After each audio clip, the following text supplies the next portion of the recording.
He entered again into the synagogue, and there was a man there who had his hand withered. They watched him, whether he would heal him on the Sabbath day, that they might accuse him. He said to the man who had his hand withered, "Stand up." He said to them, "Is it lawful on the Sabbath day to do good or to do harm, to save a life or to kill?" But they were silent. When he had looked around at them with anger, being grieved at the hardening of their hearts, he said to the man, "Stretch out your hand." He stretched it out, and his hand was restored, as healthy as the other. The Pharisees went out and immediately conspired with the Herodians against him, how they might destroy him. Jesus withdrew to the sea with his disciples, and a great multitude followed him from Galilee, from Judea, from Jerusalem, from Idumea, beyond the Jordan, and those from around Tyre and Sidon. A great multitude, hearing what great things he did, came to him. He spoke to his disciples that a little boat should stay near him because of the crowd, so that they wouldn't press on him. For he had healed many, so that as many as had diseases pressed on him that they might touch him. Unclean spirits, whenever they saw him, fell down before him and cried, "You are the Son of God." He sternly warned them that they should not make him known. He went up into the mountain and called to himself those whom he wanted, and they went to him.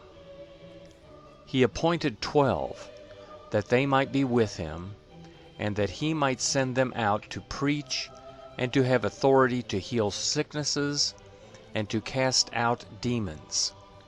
Simon, to whom he gave the name Peter, James the son of Zebedee, John the brother of James, and he called them Boanerges, which means son of thunder, Andrew, Philip, Bartholomew, Matthew, Thomas, James the son of Alphaeus, Thaddeus, Simon the Zealot, and Judas Iscariot, who also betrayed him. He came into a house. The multitude came together again, so that they could not so much as eat bread. When his friends heard it, they went out to seize him, for they said, "He is insane." The scribes who came down from Jerusalem said, "He has Beelzebul, and by the prince of the demons he casts out the demons." He summoned them and said to them in parables, "How can Satan cast out Satan? If a kingdom is divided against itself, that kingdom cannot stand. If a house is divided against itself, that house cannot stand. If Satan has risen up against himself and is divided, he can't stand, but has an end.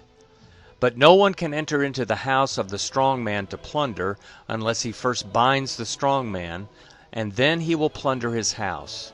Most certainly I tell you, all sins of the descendants of man will be forgiven, including their blasphemies with which they may blaspheme.